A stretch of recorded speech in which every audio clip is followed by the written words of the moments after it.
大家好，这里是露露老师全脑教室。今天我要教大家这个扭蛋怎么玩。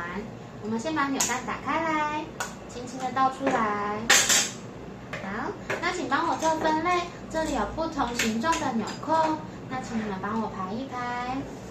好，那这里还有交通工具，请帮忙把交通工具站好。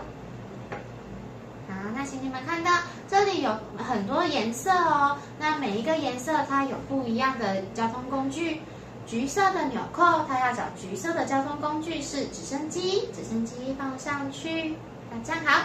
绿色的是火车，蓝色的是飞机，黄色是巴士，紫色是船，全部都放好你就成功了。这样你会了吗？我们下次再见，拜拜。